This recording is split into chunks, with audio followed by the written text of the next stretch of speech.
కులం పేరుతో దూషిస్తూ కక్షపూరితంగా వ్యవహరిస్తున్న బద్వేలు శ్రీ కన్యకా పరమేశ్వరి హైస్కూల్లో ప్రధాన ఉపాధ్యాయులు వెంకట సుబ్బారెడ్డిపై తక్షణ చర్యలు చేపట్టాలని బాధిత కుటుంబ సభ్యులు ఉన్నతాధికారులను కోరారు.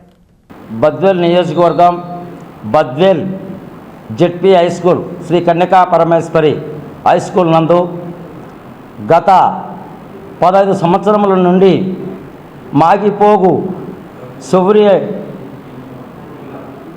ఆయన నైట్ వాచ్మెన్గా డే వాచ్మెన్గా పనిచేస్తూ ఉన్నాడు. వసంత కుమార్ మేడం గారు అయితేనేమి, గంగులయ్య అయితేనేమి, పుల్లయ్య సార్ అయితేనేమి వాళ్ళందరూ కూడా ఆయన్ను నియమించుకొని పెట్టుకోవడం జరిగింది. అయితే మధ్యలో జి వెంకట సుబ్బారెడ్డి అనే హెడ్ మాస్టర్ వచ్చినప్పటి నుంచి కుల వివక్షత చూపించి అనేక మానసిక శోభకు గురి చేశాడు. శారీరకంగా అయితేనేమి, మానసికంగా అయితేనేమి అన్ని విధాలుగా ఆయన్ను వైలెంట్ చేయడం వలన ఆ మానసిక శోభ ఎవరికి చెప్పుకోలేక కొడుకుతో చెప్పుకుంటే, సరేనైనా నా భార్య వికలాంగురాలు, మరి నేనేం చేయలేను, డిగ్రీ వరకు చదివి అని చెప్తే తను బాధపడి మానసిక శోభకు చనిపోయినాడు. డ్యూటీలోనే చనిపోయిన తర్వాత తన కుమారుని చేర్చుకున్న తర్వాత మరి 6 నెలలు ఊడిగం చేపించుకున్నాడు. హై స్కూల్ అంతా మొత్తం 6 నెలలు చేపించుకుంటే వికలాంగురాలు 2 పిల్లోళ్ళు, ఆ పిల్లోళ్ళ బాధను తట్టుకోలేక దిగమింగి మరి ఉంటే ఈయనను కూడా సుధాకర్ను కూడా పిలిపించి అనేక వైలం చేయడం జరిగింది. సార్, నేను నా భార్య బతకాలంటే వికలాంగురాలు సార్, నాకెవరు దిక్కు అని కాళ్ళు పట్టుకున్నాడు. మాది వాళ్ళకి కాకుండా ఎవరికైనా ఇస్తా అని అన్నాడు. మళ్ళీ అదే రెడ్డిని సర్పంచ్ని పిలుచుకొచ్చి చెప్పించినాడు. శ్రీనివాసులు రెడ్డిని పిలుచుకొస్తే, అయ్యా 15 ఏళ్ళు వాళ్ళ నాయన డ్యూటీ చేసినాడు, మరి ఆ పిల్లోడు 6 నెలలు చేశాడు, మరి 1 నెల జీతం ఇచ్చి దాంట్లో కూడా లంచంగా తీసుకున్నావు, ఏమిటయ్యా నీ పరిస్థితి అని అడిగితే, నువ్వు నిజంగా రెడ్డివైతే నాకు సపోర్ట్ చెయ్యి, లేదంటే నేను చేయను, వాడిని కాకుండా నువ్వు ఎవరినైనా పెట్టు, నేను సపోర్ట్ చేస్తానని చెప్పడం జరిగింది. ఆ తర్వాత ప్రజా సంఘాలు శరణ్యమంటూ దళిత సంఘాలు వివిధ పార్టీ నాయకుల దగ్గరికి వచ్చి వాళ్ళ బాధలు వినిపించుకున్నారు.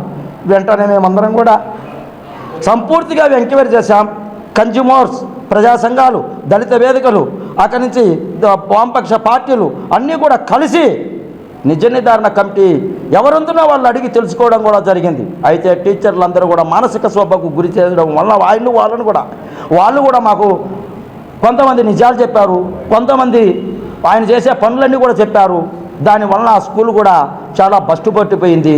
అక్కడే ఆ స్కూల్ ముందరనే ఇప్పుడు ఎవరినైతే ఆన్లైన్లో పెట్టినాడో వాడు రాత్రిపూట్ల వాడు అక్కడ కొంతమందిని మూకుమ్మలను తెచ్చేది, సారాయి దాపేది, ఆన్ని అవాంఛనీయ సంఘటనలు చేస్తున్నాడు.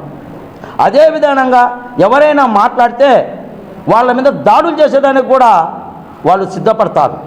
ఇలాంటి సమస్యలను అధికారుల దృష్టికి తెస్తే ఏ విధమైనటువంటి అయినా ఎదుర్కొనేదానికి కూడా వాళ్ళు మా మీద దాడులు చేసేదానికి ప్రయత్నం చేస్తున్నారు ఆ సుబ్బారెడ్డి అనుచరులు.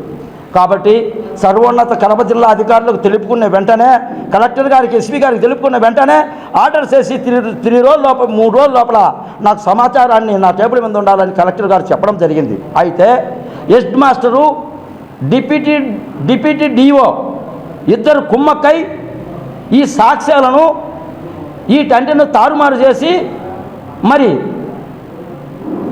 కుమ్మక్కు చేసి తారుమారు చేసి ఈ పిల్లోనికి అది ఇవ్వకూడదని ఒక నెపంతో చేయడం జరిగింది.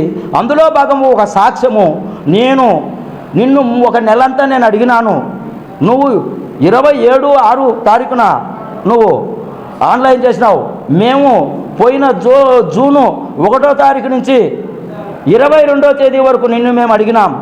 ఎమ్మెల్యే గారు విజయమ్మ గారి చేత ఫోన్ చేయించారు, అట్టే నితీష్ కుమార్ రెడ్డి చేత కూడా ఫోన్ చేయించారు. అయ్యా వాళ్ళు పేద పిల్లోళ్ళు, ఎస్సీలు, వాళ్ళకి సాయం చేయమని కూడా చెప్పారు.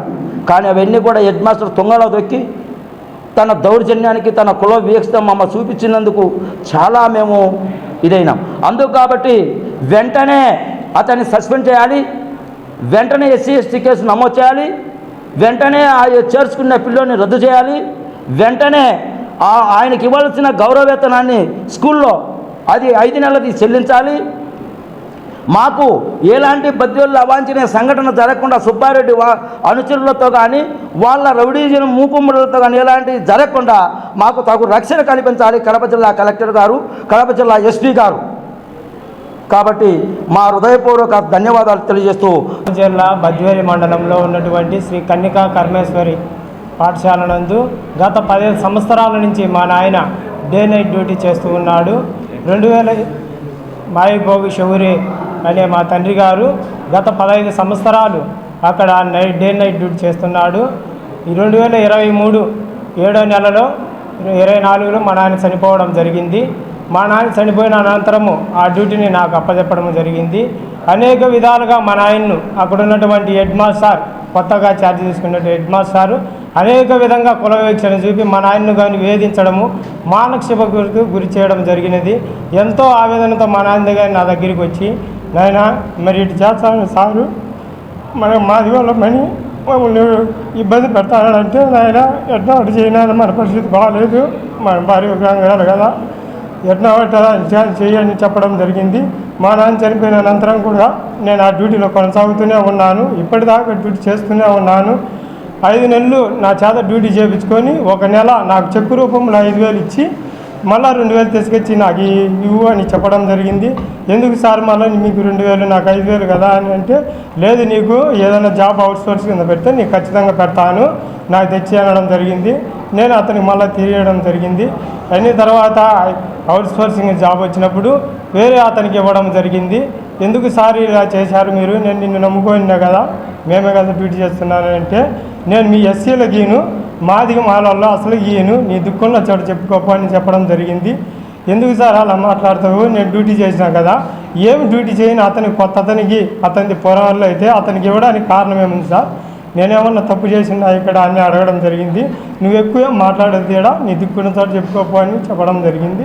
సరేనని నేను దళిత సంఘాల దగ్గరికి పోయి నా బాధను చెప్పుకోవడం జరిగింది. వాళ్ళని కూడా తీసుకొని పోయినప్పుడు వాళ్ళు మాట్లాడిన తర్వాత, మీ దళితుల దగ్గర నన్ను తీసుకొని వచ్చి నన్ను రౌడీజం చేయడానికి నువ్వు వచ్చినవా, నీ దిక్కున్న చోట చెప్పుకోపో అని అడగడం జరిగింది. అయ్యా మేము పేదవాళ్ళము, నా భార్య వికలాంగురాలు, నాకు 2 ఆడపిల్లలు సార్, నేను బతకలేకుండాను, నాకు ఇదే జీవాధారం సార్, దయ ఉంచి నాకు ఈ పోస్ట్ ఇవ్వాల్సిందిగా నేను రిక్వెస్ట్ చేస్తున్నాను సార్, మీ దండం పెట్టుకుంటాను సార్ అని వేడుకున్నదే కాకుండా మళ్ళీ మా సర్పంచ్ ద్వారా కానీ శ్రీనివాసరెడ్డి ద్వారా చెప్పించినాను. శ్రీనివాసరెడ్డి ఫోన్ చేసి, మా పిల్లగాడు మీ దగ్గరనే పనిచేసిండు కదా, వాళ్ళ నాయన కానీ పనిచేసిండు కదా, ఎందుకు ఆ పిల్లోని మీద అంత వివక్ష చూపిస్తున్నావు నువ్వు, కొత్తవానికి ఎందుకు అవకాశం అక్కడ ఇస్తావు నువ్వు, అతను డ్యూటీ చేస్తున్నా కానీ వేరే అతన్ని ఎట్లా జాయిన్ చేసుకుంటావు అని ఆయన అనడం జరిగింది. ఈ స్కూలు నాది, నా ఇష్టం వచ్చిన వాళ్ళకి నేను ఇచ్చుకుంటానా, ఆ మాది జాతి కులానికి తప్ప వేరే వాళ్ళని ఎవరికైనా చెప్పు, మన ఇద్దరం రెడ్డి గాలమే, ఏ కులాన్ని చెప్పు నేను పెట్టుకుంటాను, ఆ కులం అయితే వద్దు అని చెప్పడం జరిగింది. నేను కానీ ఇతని మీద సుబ్బారెడ్డి సార్ అనే హెడ్ మాస్టర్ మీద కులవివక్షణ కింద నన్ను అనేక విధాలుగా గురి చేస్తున్నాడు. నన్ను వాళ్ళ అనుచరులను పెట్టి నన్ను బెదిరించడం కూడా జరుగుతూ ఉన్నది. నిన్ను చంపేస్తాము, నువ్వు సార్ చెప్పినట్టు బెదిరించడం కానీ జరుగుతుంది. తక్షణమే అతన్ని సస్పెండ్ చేయవలసిందిగా కోరుతున్నాము. అదేవిధంగా ఎస్టీ కేసు అతని మీద నమోదు చేయాలి. విధి నిర్వహణలో ఎటువంటి డ్యూటీ చేయకుండా కొత్తగా ఎక్కించినటువంటి సీనును తొలగించి ఆ పోస్టును నాకు ఇవ్వాల్సిందిగా నేను కోరుతున్నాను. దళిత సంఘాలు అనేక విధాలుగా దళిత సంఘాలను కానీ నేను వేడుకోవడం జరిగింది. అందరూ నాకు సపోర్టు. ఈ వీడియో అందరూ కానీ నేను వేడుకుంటున్నాను.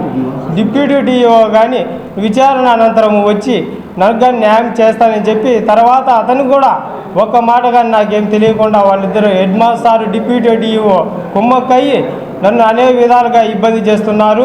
దీన్ని తక్షణమే పై అధికారులు స్పందించి నాకు తగు న్యాయం చేయవలసిందిగా నేను కోరుకుంటున్నాను.